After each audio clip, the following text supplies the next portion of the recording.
Welcome back to the channel, folks. Happy New Year. I know it's been a minute since I've done one of these videos. I was feeling a little under the weather, and these most recent Chelsea performances haven't helped too much. As you can see, don't have the whole setup right now.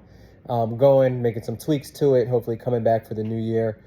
Stronger, better, more content, hopefully more commitment to more content and things like that. But for now, like I said, make sure you hit that subscribe, hit the like, turn those notifications on. And just some quick thoughts about today's game. Chelsea won, Crystal Palace won.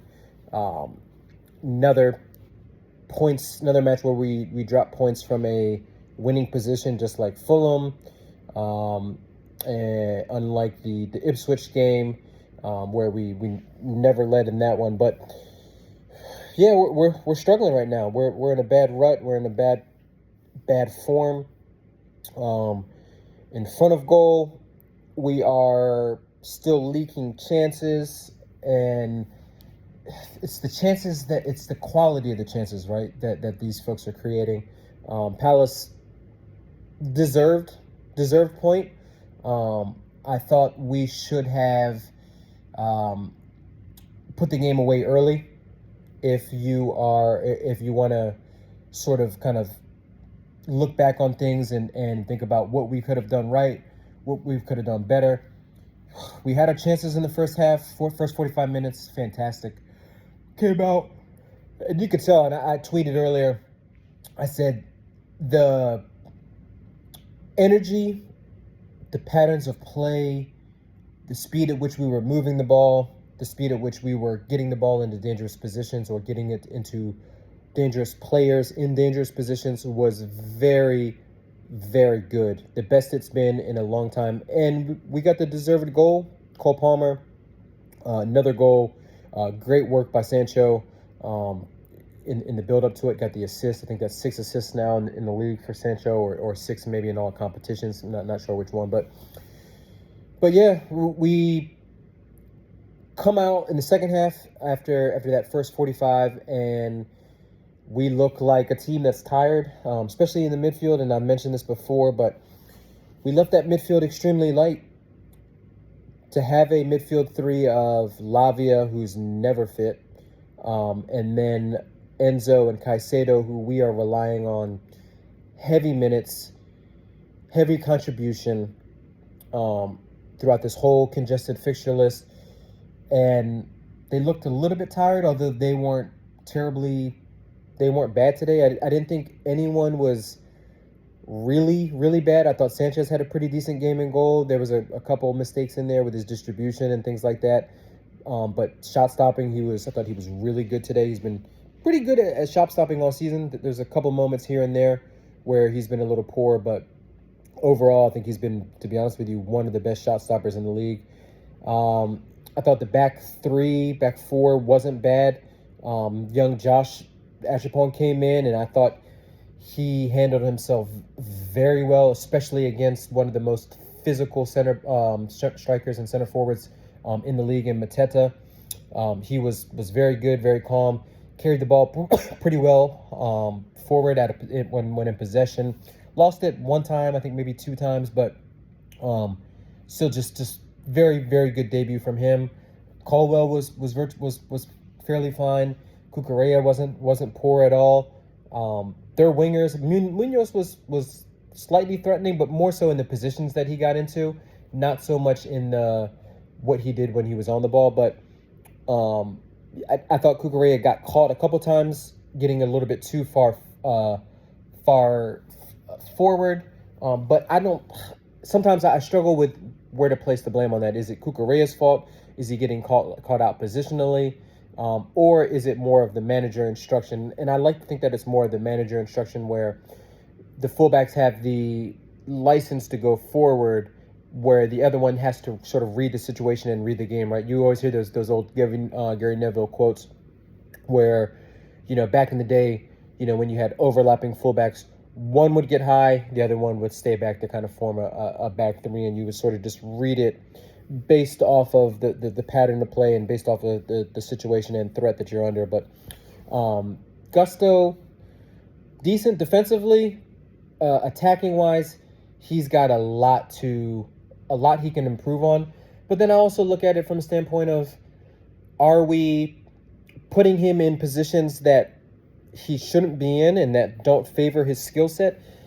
What is his skill set? I mean, he came into us from Lyon, and he was known more for his crossing, and we don't really utilize his crossing too much. Although I didn't think his crossing was terribly poor today. But generally he's a good footballer, right? For a right back, good with the ball at his feet in terms of dribbling and things like that. But again, I feel like he gets caught out of position far too many times, which is sometimes the case with young players and things like that. And I'm not gonna rag on Gusto. I like Gusto. I like having a good backup right back, especially because James has been out for 2-3 years. So yeah, I won't get on him. The midfield I thought was fine.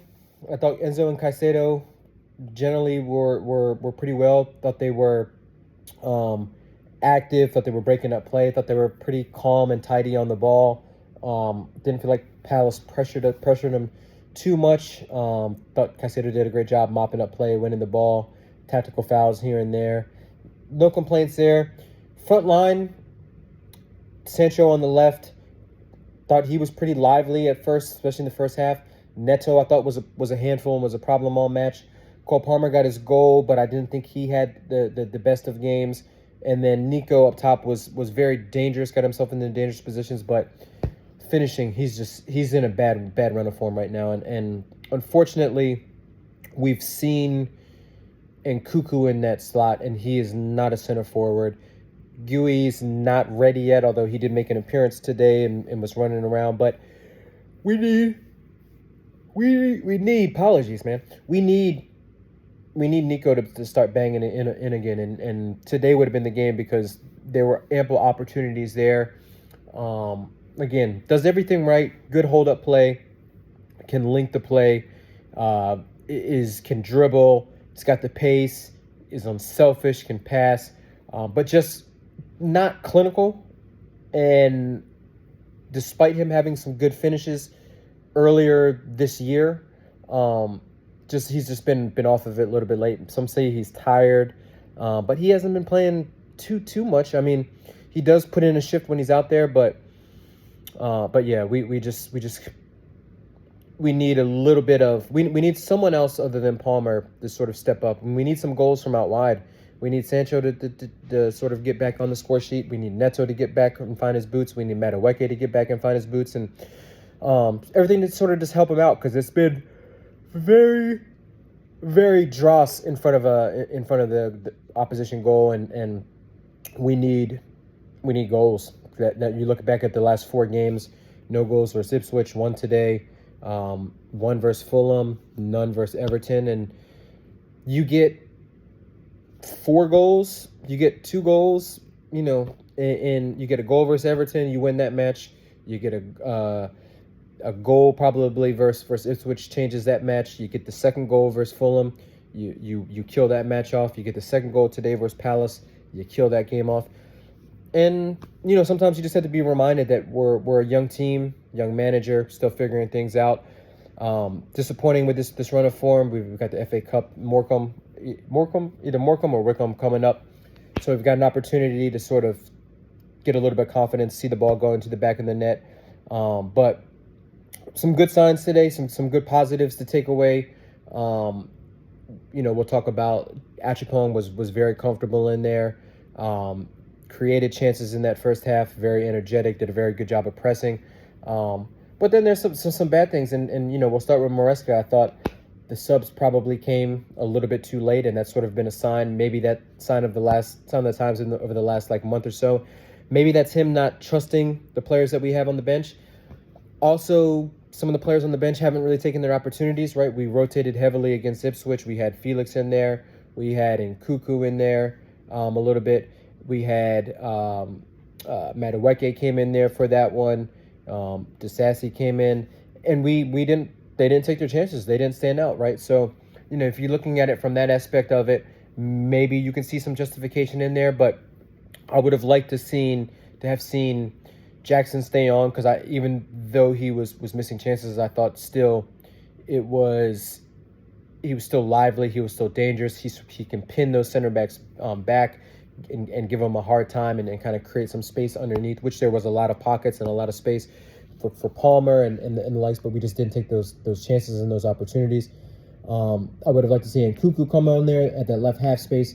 Maybe take Gusto off and put Cucurella in that back three and sort of push Nkuku into that half space on the left. Still get Sancho wide left. We know Nkuku's not a striker, but he's good at with linking 1-2s and things like that and sort of interplay. We know he's got a good eye for goal, good finisher. Would have liked to just, would have kept Enzo on, would have kept Caicedo on, would have given us another goal threader on there. And that's one of the things that I will say about folks who have been calling for Palmer to be subbed and for Nico to be subbed or dropped is when you need a goal, you need your best goal threats out there. And that's Jackson, that's Cole, that's probably Neto, that's probably Nkuku at times. So, we need to kind of find a way to sort of get this offense churning again and get the attack ticking again and things like that. But like I said, it's not a huge red flag, although it would have been nice to take a little bit more points from this favorable run of form, right? We've got some tough ones coming up. I know in January we've got a away trip to the Etihad, whose City's been playing a lot better lately, but they're probably still vulnerable. And that match might actually suit us, and I know we got quite a few matches in between there, but that might suit us because they'll dominate the ball more, and they'll allow us to sort of use our pace and play on the counter a little bit. But we need to get healthy. We need to get bodies back. We need to get Lavia back. Unfortunate news about Fofana pretty much being out for the season. We're going to have to address that situation in the off season. He's just was okay this year. Was actually, I'll say a little bit better than okay, especially coming back from the previous injuries. But he's missed the better part of 3.5, almost 4 years now with major injuries.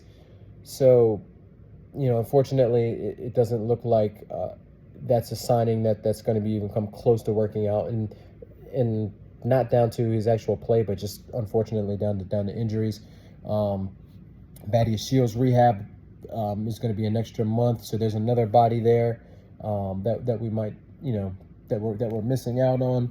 So heavy minutes for Colwell, who spent decent amount of time last year being injured. So there's a lot of cause for concern, and maybe we see Reece come back in that right center back spot, or maybe even deputize a little bit as a out and out center back.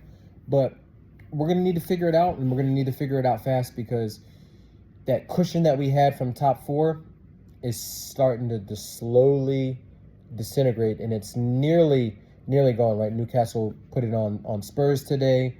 Villa picked up some points. City's 1-2 on the bounce. So there's teams behind us that are closing that gap, and we always say, well, Forest is going to drop off. Who's fourth? Bournemouth's up there. Bournemouth's going to drop off. These other teams, they're looking like they're here to stay. Forest looks a very, very good side, and their record at home, their record against top sides, have sort of solidified it and proved it. So, there's some ample opportunity now for teams to sort of close that gap on us, and they sort of have. But we need to kick it back into gear. We need to sort of get some of the good vibes going around the club. We need to get some of these performances in from some of our senior players and big players. And I know they're young, but there's still no excuse for us not being able to dominate the teams that we're supposed to dominate, no matter how inexperienced we are, no matter how young we are, how sort of behind the injury bug a little bit. But we got to get better. So we'll see. Like I said, we've got a good chance coming up in the FA Cup to sort of right some of the wrongs, get back on track. But until then, make sure you hit that like, make sure you turn those notifications on, make sure you hit that subscribe, and we'll see you for the next one, hopefully with this setup all back up and things like that. Peace.